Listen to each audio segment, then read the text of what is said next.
This is the Morning Drive Podcast from Double T 97.3, presented by Cantex Roofing and Construction. I'm Mike Hebert, owner of Cantex Roofing and Construction. Every day is game day, and we'll get it right when it comes to your roofing, construction, windows, and mirrors. Call Cantex Roofing and Construction today. Together, we are one serving you. You gonna get a nap in on Saturday? That's a great question. If I can pull it off, I'm going to get two in. I don't know. Maybe I'll get my nap in before kickoff, okay? And then between like 8 and 9 or something. Well, I would not suggest you napping after they kick it off. Yeah. Oh, no. Halftime. You can take a halftime nap. I mean, that would seem odd if you waited till the game started. No. The nap's going to be before kickoff. I mean, it could be somewhere between 7:30 and 9 p.m. Okay. So right before kickoff. Right before kickoff. Okay. Yeah. Right. And then I'm sure that I'll nod off at some point in time, early fourth quarter, and then I'll wake up just as Gino Garcia's hitting a game-winning field goal. How's that? Sounds great. Yeah. Hey, I was on my way to work this morning, and I was listening to one of our other stations, and it put a smile on my face when John Tesh started talking about a conversation starter. And I'm like, oh, hey, see, I'm not the only one that uses that. Here's a conversation starter for you. I was like, yeah, there you go. I didn't steal it from him. His conversation starters and mine, though, I think mine are more realistic than his. His involved mustard and teaspoon of mustard during the summer. It'll help you with, your stomach if it gets a little discombobulated. Okay. All right. Definitely different. Different, yeah. How about Jessica Pegula on the U.S. Open side? Let's go. If she wins the U.S. Open, does that mean good things for the Buffalo Bills? Because her parents own the Bills. Yeah, no, I think it means good things for her. Unrelated. I don't think it leads to wins for Buffalo. She beat the number one player in the nation yesterday. In the world. I mean, the world. Yeah, I'm sorry, the world. Yeah. Well, this nation and every other nation. So yes. The world, right. Iga Swiatek, is that pretty close? Yep. She had never previously been past the quarterfinals in any Grand Slam in her career and hadn't made it past the second round in any majors this year. So good for her. Can she win this thing now? She's just kind of been waiting for a breakthrough. I still would probably lean towards Sabalenka winning it, but she's giving herself a shot. Yeah. I mean, she's Americans, both on the men's and the women's side, have created a little bit of excitement. Yeah. This U.S. Open. What how big would that be for either side to be won by an American at this point? Would it be a nice shot of momentum for U.S. tennis? Does it move the needle? I don't think that it moves the needle. I don't think it suddenly kids across the country are going to stop playing football and start playing tennis. That's fair. I think maybe you saw, maybe to a certain degree, you would see that with African-American kids if Frances Tiafoe won it. Okay, or if Coco Gauff, who won it last year. There's probably been more of that. Those two have probably brought interest to African-American kids a little bit more, so maybe they're interested in the sport a little bit more. And Tiafoe definitely brings a flair to him. He's a rowdy, fiery guy and all that kind of stuff. He plays with emotion like you would see a football or a basketball player play with and all that good stuff. It's a little bit much for me at times. Okay. I'm a little more, even-keeled. You're a country club tennis player, white shorts, white shirt. Goodness, no. No, I just don't think you need to pump your fist after every point you win. No, you're probably right about that. But I like his energy and fires up the crowd. Probably the New York crowd loves him. Loves him. He's kind of, he calls it his house and all that kind of stuff. His house. Yeah, so I think it's great that they're doing well. I just don't think it's going to make this major influx of athletes running it's towards not like the Pete tennis Sampras court. or Jimmy Connors or John McEnroe or I don't think like those lines. everybody's going to run to tennis. I mean, they might jog or loaf over to pickleball instead. Okay. Have you ever played a match of pickleball? I have never held a pickleball paddle. My 2 daughters love it, and are trying to get me to play, and I'm anxious to get on the court and beat them down. But beyond that, I really don't have much desire. Yeah. Mm-hmm. Have you reminded them that you still have the power to ground them? I don't even know if I do, Jeff. Yeah, I think. Yeah, I think they'd probably laugh. If I ground one of them, does that mean I have to drive them around? Because I'd prefer not to have to do that. That sounds like a punishment for me. Yes. No. Yeah. No phone, no friends. Yeah. You tell a 16 or a 19-year-old that's not happening. kid they can't use their phone. Yeah, right. Or just take the charger away. Yeah. They can have their phone. Just take the charger Buy away. another one. Yeah. Mom will cave or something. Yeah. It's not everybody. I had to look it up, but it's not like because I remember when Connors was so, everybody would go out and buy a T2000 tennis racket. That was the big tennis racket to own in the 70s. Yeah, again, it like tennis, like baseball. I just don't think it appeals to the younger masses that much unless you have parents that kind of lead you in that direction. I do have a nice little tidbit for you, a baseball tidbit for you. Actually, two. I have a question for you. My question is, so I was driving to work this morning. The lights were on over at Danlaw Field at Rip Griffin Park. I'm assuming these are maneuvers by Coach Tadlock and his baseball team, kind of getting them in shape. That time of year where we don't need balls and gloves or bats today. We're just going to condition. Is that what's taking place over there? I really don't know. Okay. Did you see the lights on at the Rip as you were driving to work this morning? I did not. Okay. I didn't notice. I'd look for those kinds of things. I'd look for cars in front of me. Yeah, I understand. I'm like, the lights are on. I wonder if Coach Tadlock's got the boys out there today. Yeah, it wasn't too long ago that about that same area there was a pedestrian that I was dodging on the Marcia Sharp. Sure. Okay, so that's one question I have that we'll effort to answer later. The other thing is I saw this note about Wyatt Langford, and you probably have seen this, but I thought this is pretty amazing. Only one other player in the history of Major League Baseball has done the following in the same season: hit a walk-off grand slam, hit an inside-the-park home run, and hit for the cycle. Have you seen this? Jackie Robinson. Yes. Mm-hmm. Ding, ding, ding. Mm-hmm. That's pretty cool, isn't it? Yeah, very cool. But obviously been talked about a lot since Tuesday night's game. Okay, I missed that. Yeah. So I'm just coming to the party. So... it's very cool. Maybe others like me just come into the party to maybe the Wyatt Langford party. It's a fun party. It is a fun party. Yeah. Did you see the play at first base where the guy did a hurdle over the Yankee player last night? I think that was Tuesday night too, wasn't it? No. Okay, maybe it was. I saw the highlight last night. Man, that was pretty wild. It was crazy. Yeah. It's like, man, that's a full-out kind of hurdle that any track coach would be proud of. Your daily dose of sports and fun. This is the Morning Drive Podcast from Double T 97.3, presented by Cantex Roofing and Construction. The Morning Drive. Today is September the 5th, 2024. Here is Jeff McGuire with this day in sports history. Going to start in 1921 with Walter Johnson setting the Major League Baseball strikeout mark at 2,287. 1955, Dodger Don Newcomb hits the National League pitcher record 7th home run of the season. Wow. Did they call him Dodger Don? I don't recall that. I mean, he's before my time.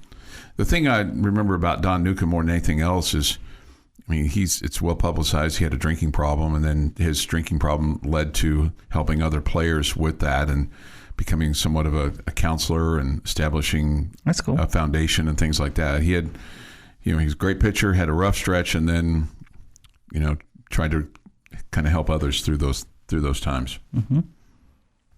1962, Chicago Cub Ken Hubbs sets a second base record for consecutive errorless games at 78 and consecutive errorless chances at 418.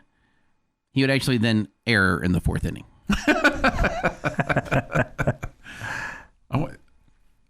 I don't know what the record is today, or who would even have it. It seems to me that Ryan Sandberg at one point in time had that record, but I'd have to fact check myself on that. 1987, John McEnroe was fined $17,500 for tirades at the U.S. Tennis Open. Shocker. Hey, it's history. None of this should be shocking. It all happened way long ago. 1990, 12-seeded Pete Sampras ends number 3 Ivan Lendy's bid for a 9th straight U.S. Open final with a classic 6-4, 7-6, 3-6, 4-6, 6-2 quarterfinal win. Goes on to win his first career Grand Slam title. That's an L, not an I at the end. Yeah, it's Yvonne Lindell. But that's it. 1994, San Francisco wide receiver Jerry Rice catches 2 touchdown passes and runs for another score in a 49ers 44-14 rout of the Raiders. He surpasses Jim Brown as the NFL career touchdown leader with 127. 1995, Cal Ripken Jr. ties Lou Gehrig's record of playing in 2,130 straight games. And in 2010, Taylor Potts threw for 359 yards and 4 touchdowns to lead Texas Tech over SMU 35-27, giving Tommy Tuberville his first victory as a Red Raider football coach. Do you guys know what else was interesting about this game? What year was it again? 2010? 2010. And who did they play again? SMU. Well,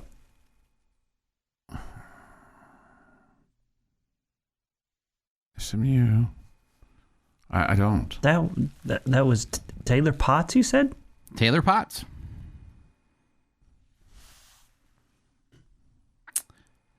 That game was played on a Sunday. Oh, here on a Sunday. Labor Day weekend. Yeah. So what year was the Mayfield game against SMU? That was like 2013. 13. Yeah. And that was at SMU. Yeah. Yeah, it was a Sunday night or Sunday night? I don't remember if it was Sunday Labor Day weekend, yeah. Every game for me is that was a Saturday. Yeah. Chuck is going to hate today. Like, this might be his least favorite thing ever. However, the rest of us can all get on board for what it is. Cake day or something? No. Oh. It's National Cheese Pizza Day. Oh, yeah, I do. I do. I hate it. You're right. Even if you were in New York City and you went to like a place with the big New York, the big slices. Big floppy slice. Yeah. Yeah. Even then you wouldn't eat the cheese pizza? No. It has to have something on it. I mean, like pepperonis or Chinese. Yeah, actually it doesn't. Well, in my opinion, it does. I mean, for me, it does. Yeah. No, I would not eat it. I mean, I always like as many toppings as I can get for the most part. But like when in Rome, you eat a New York slice. It's cheese. I did not know that. It is not what I order, but if offered, I will enjoy. If offered, that's my general rule with pizza. If offered, I would decline. To prove a point. No, I just don't care for it. It's just like, I'm sorry, I just don't care for that. I'll go hungry or I'll get something later. A year ago today, I mentioned that it was this guy's birthday and I needed help figuring out how old he was. Well, thanks to our fine listening audience and some members of the media staff that we work with have helped me figure this out.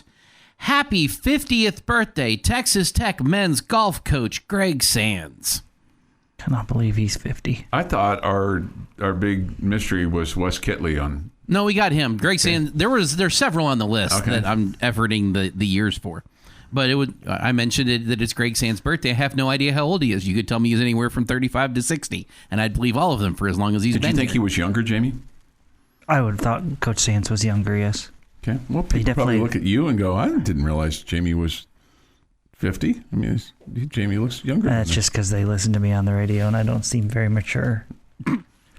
Actually, they probably think if they listen to you, they probably think, oh, that guy's got to be like 55, 60.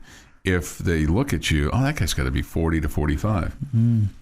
Okay. Well, just because you are a more mature guy, you've always been that way, level-headed, for the most part, unlike others that you're around quite a bit, the rest of us, somewhat immature. And on this day in 1836, Sam Houston is elected the president of the Republic of Texas, which earns its independence from Mexico in a successful military rebellion. In victory, Houston declared that Texas will again lift its head high and stand among the nations. It ought to do so, for no country upon the globe can compare with its natural advantages.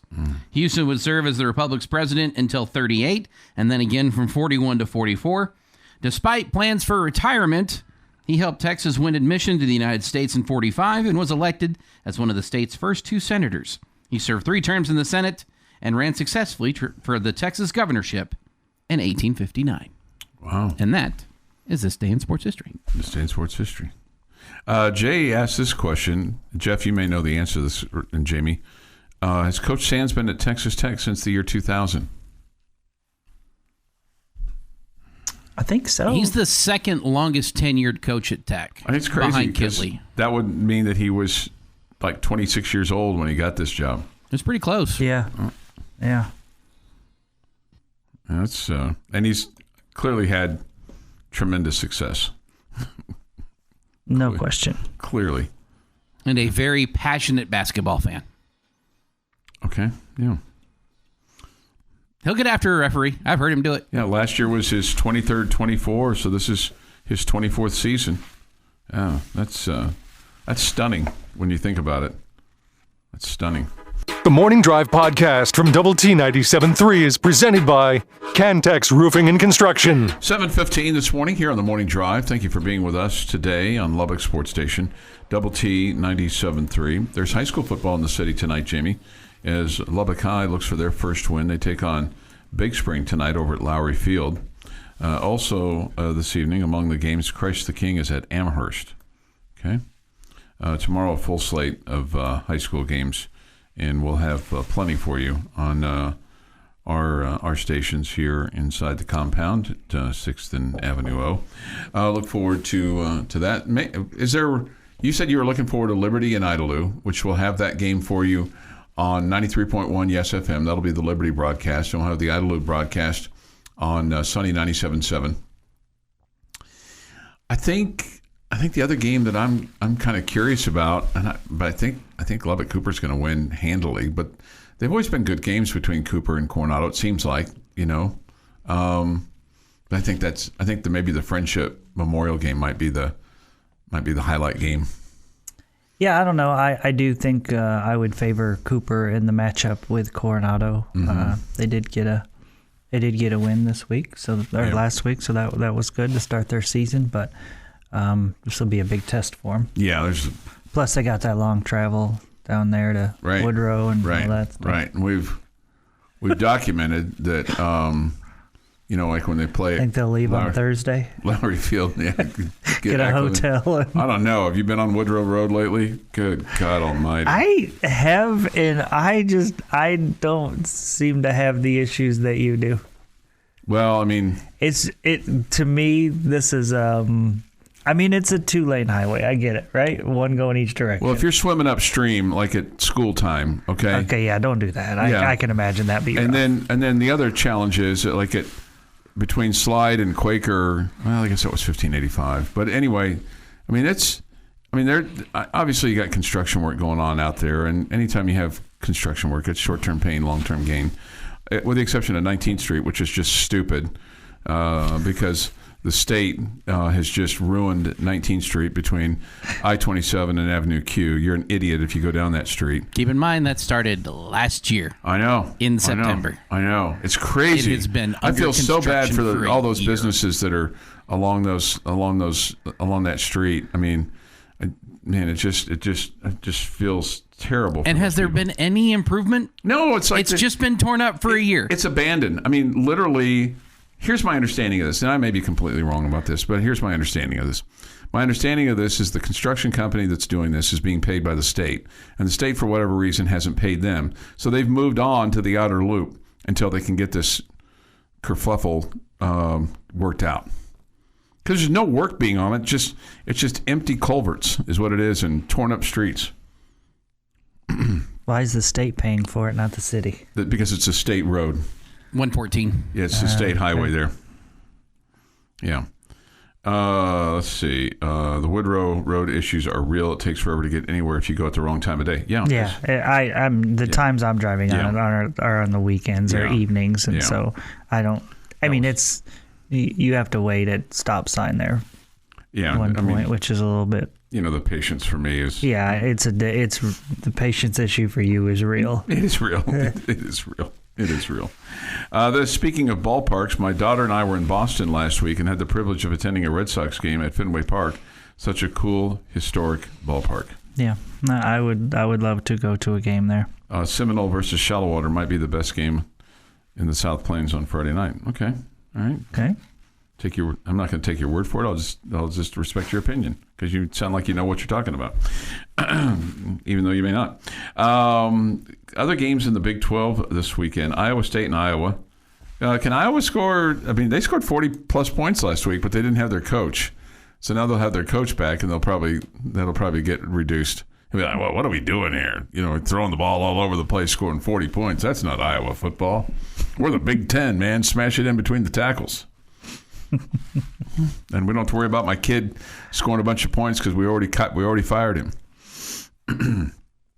Yeah, but we'll see if Iowa State is for real or not. This is the Cy-Hawk Trophy, right? I guess. Yeah. I'm not real up to date on what they give each other. Okay.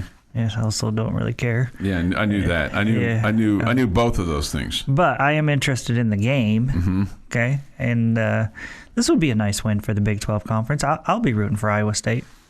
Yeah, the ESPN Metro Predictor has Iowa with a 71.5% chance to win the ball game. But if Iowa State won, that might make you think differently about them. Yes, absolutely. This is in Iowa City, so might make you think, oh, well, maybe they got something going on. Like if, BYU beat SMU. Well, maybe they got something going on. Mm-hmm. Another game of interest, although I don't know, this could be a blowout. This could be Nebraska and Colorado, 6:30 kickoff from Lincoln. I would think if Colorado won this game there, then you'd be like, oh, man, maybe they got something going on. Maybe. So I mean, there's some. If they did, I don't expect them to. Nebraska's favored by 7.5 in this game. And then the other game, aside from Texas Tech and Washington State, that kind of stands out to me, Mississippi State and Arizona State. Yeah, I think that's a fun one. That's a measuring stick game for Arizona State. I think they surprised a lot of people the way they played last weekend. So they're actually favored in this game. Yep, they're favored by 6. They're playing at home. Washington State is favored by 2.5 over Texas Tech at this hour. Both those teams are 1-0.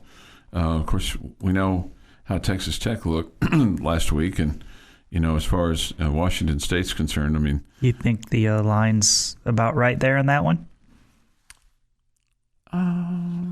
Yeah, I think so. Do you think it should be more for Washington State? No, I think it's right where it should be. Yeah, I think so. I mean, if it was 3.5, that wouldn't bother me. If it was 1.5, that wouldn't surprise me either. Do you think somebody says the work on 19th Street started in 22? I think you're right on this. It's now affected 3 fall seasons. Yeah, it's just ridiculous.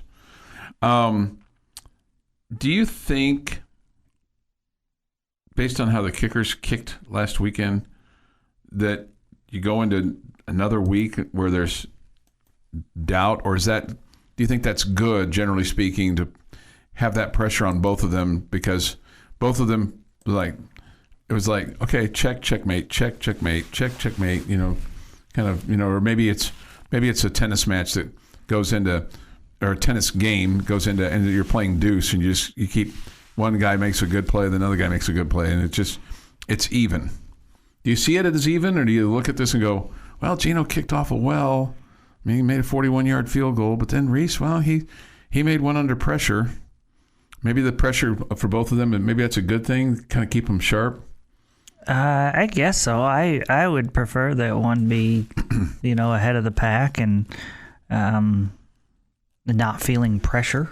Yeah. That he feels like it's his job, and that he's not worried that if he misses one kick, he might not get another opportunity. I wouldn't want that to go on the whole season, unless they're both just going to keep being perfect. Yeah, that'd be all right. Also, feel free to not jinx the whole deal. Mm-hmm. I would imagine, unless somebody goes out and misses a 27-yard field goal with a game on the line, there might be a thought that this kicking competition might be won in practice more so than in a game. Maybe. Just from a consistency standpoint of... Well, they're seeing more. Yeah. But you got to see how they respond. When the lights are on, too. Right. Do you think there's any thought that Washington State will look past Texas Tech and look ahead to Washington the next week? Yeah, I think you're right about that. No, not at all. Yeah.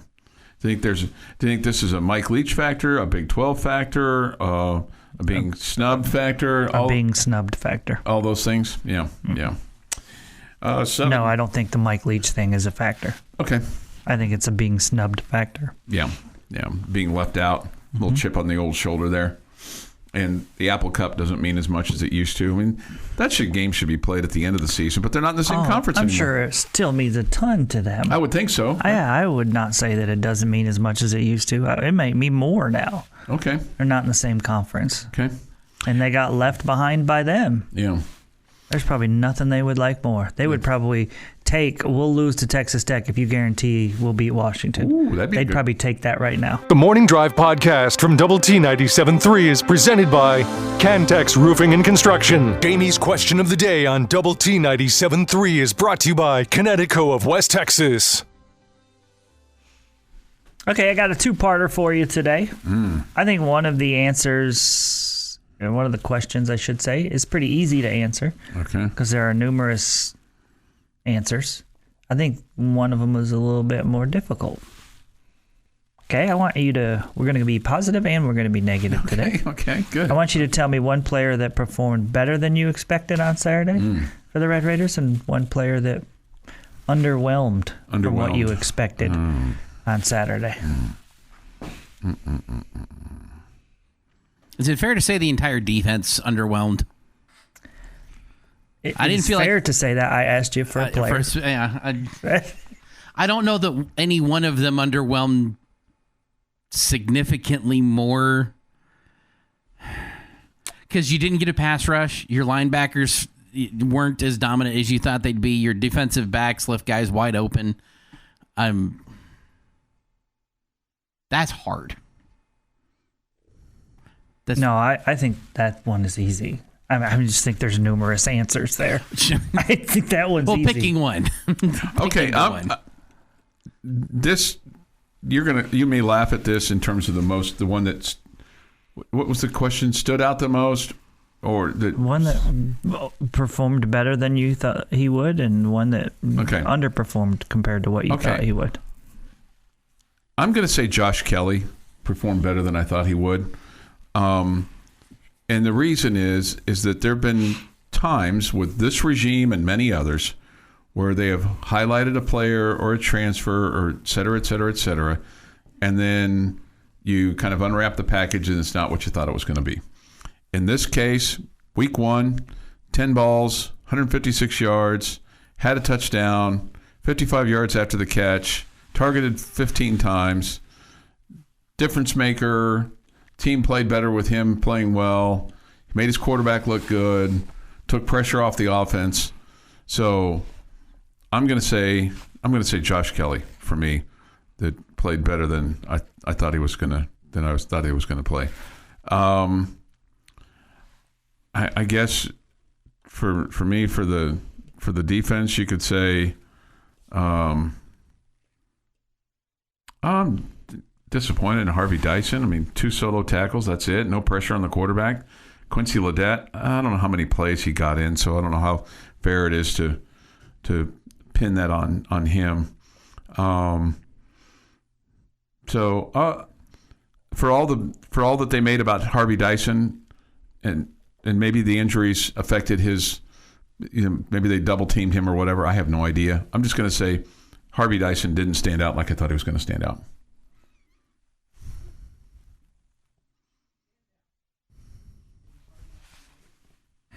Standing out, it would be hard not to be looking at your quarterback, Baron Morton. Mm-hmm. Yeah, that's fair. And he did what you needed him to do. He performed as well as he should, but that is his best game in over a year. Hands down, with regards to the passing numbers and the completion percentage.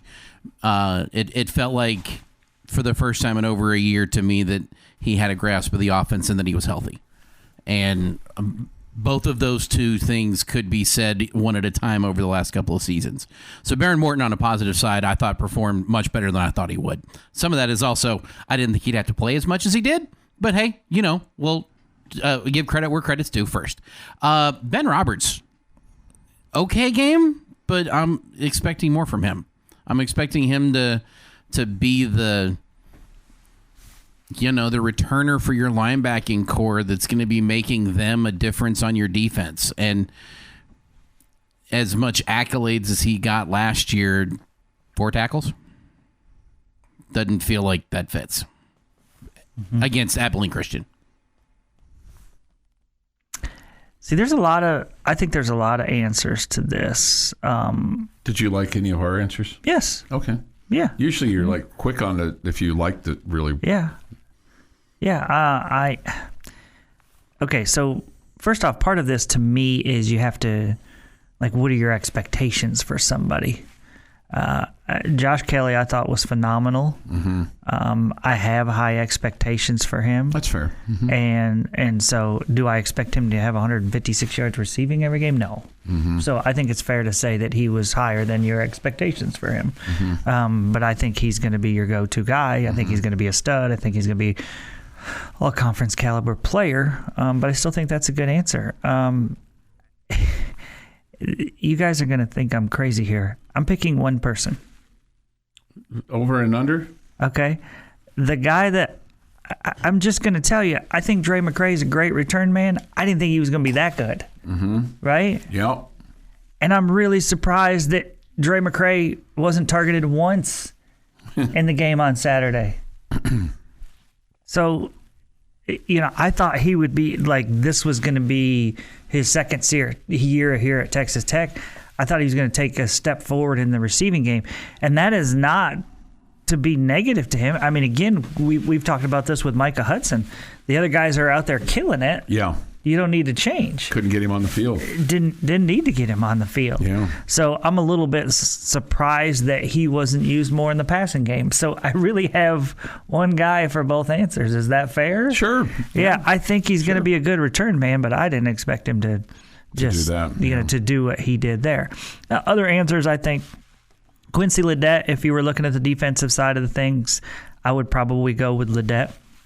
Is a guy that I expected to be doing bigger things. Bryce Ramirez was another one. Mm-hmm. I mean, one solo tackle for Bryce Ramirez in the game. I mean, I feel like he's should be a big playmaker for the Red Raiders on defense. Mm-hmm. I think Dyson it's fine to say that he did have one tackle for a loss, so he gave you a little bit of something. But you had basically no pressure on the quarterback. Yeah. I mean, they couldn't get to him.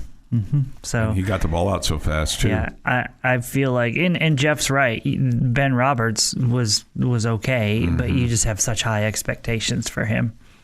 And you could have also made a case on the better than expected, both of them, because I don't know that any of us would have had any confidence in both kickers kicking 3 successful field goals, right? Yeah, especially with one with the game on the line, with 2:39 to go in the ball game. That would have been my answer if it was one guy that kicked all 3 times. Yeah.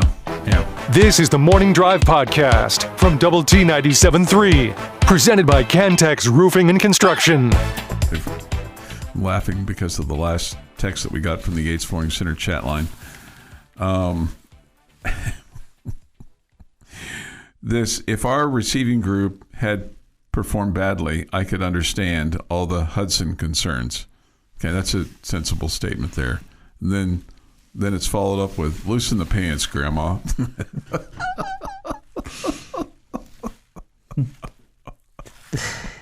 Is that in reference to my shot at Joyce's mother-in-law? I don't know. Who now does not like me. She does not like you because you said, figure it out, Grandma. Figure it out, Grandma. Yeah, she doesn't like me. Figure it out, Grandma. No, she'll be all right. Mm-hmm. Does she need to like you? I mean, do you care? I mean, I consider the Woodmans, family friends and all that good stuff. So, okay. Didn't mean to anger her. Mm-hmm. It's especially when she's suggesting to Choice that he takes the rattlesnake he killed and set it outside my vehicle. Mm-hmm. She sounds like a very angry person that I don't want to make angry. Yeah. Right. Yeah. Mm-hmm. Yeah. No need for that. Mm-hmm. No need for that. All right. I saw this morning, and I thought this was interesting. This is a Jerry Jones turning up the heat on Mike McCarthy, Dak Prescott, et cetera, others. Here's the quote from Jerry that's on this CBS Sports article with regard to Jerry kind of after the last preseason game, kind of declaring this. He said they were all in. He said that before, and now his outward motto is "Get it done with less." Asked about people coaching playing with pressure, he said, "Absolutely, I do. I really do believe you get people's best with their backs against the wall. There's no question in my mind that angst, pressure, competing will bring out the best in this game from coaches and players. But in this game has to have some extra fire over the guys that you're in front of. That's why I'm kind of amazed at someone talking about the job they're doing without a contract. Blows my mind." He can say all of that? Yeah. Who's lost all these negotiations? Who's been the one under fire? Who's had to give up his bargaining position to get something done? Well, is it Jerry or is it the players? I would say Jerry's won more than he's lost, but I mean, when he's lost big.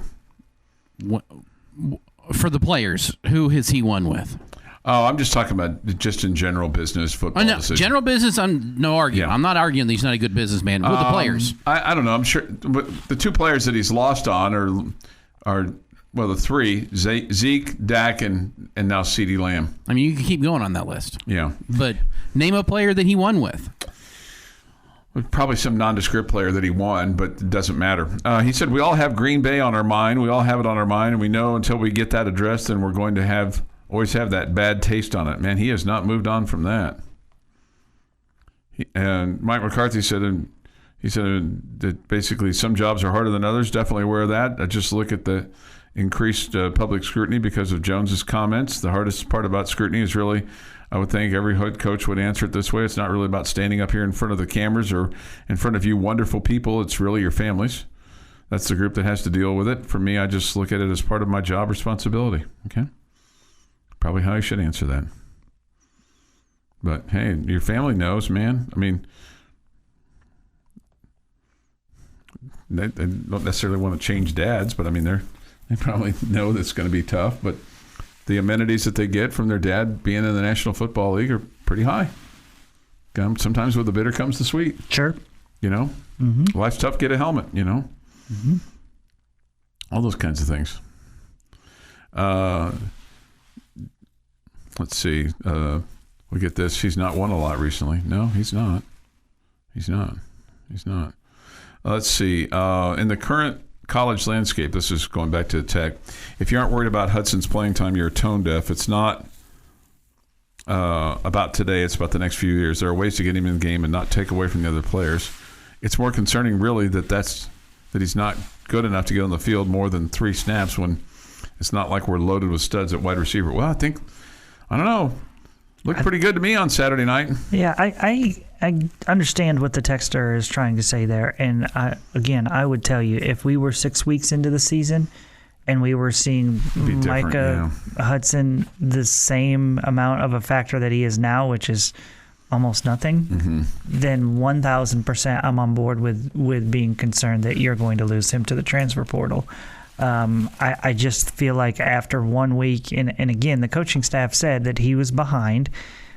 He was not listed as a starter. You would think that they probably had that Micah probably had an idea that he wasn't going to play a ton, and then but at the same time, you expected that to be a blowout. Yeah, and you expected there to be plenty of time to put him in there to kind of get his feet wet, to get some experience and all of that good stuff. And your defense performed so poorly that you couldn't afford to get him in there. If your point in being worried about this is wanting to, I don't want to say criticize the coaches or maybe just question the coaches, in that situation of that game on Saturday, aren't you? There is one thing, and this is very unfortunate, but there's one thing you're worried about on Saturday. Winning. Yeah. Okay. And so you may have a plan where we're going to play Micah Hudson 30 snaps and he's going to get to play a bunch. I mean, why isn't nobody upset that Will Hammond didn't play? I mean, because we think he's the next great thing at quarterback too. It's the same situation. You wanted to use those guys. You just couldn't. You just couldn't because rule number one for head football coaches, win the game.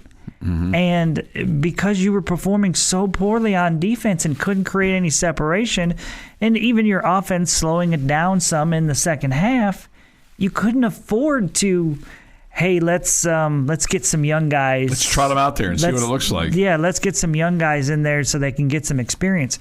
All you were thinking was, let's win the game. You didn't have the luxury of worrying about Micah Hudson's transfer portal opportunities. Yeah, right. Did I miss somewhere where his family members, he said, friend has said, girlfriend has said, someone that used to hang out with him on a weekend has said that he was upset? No, I've not seen any of that. And I get what people's thoughts are. You know, hey, we expected him to be great. We know how highly of a prospect he is, rated prospect he is. We know that there were plenty of other schools that wanted him.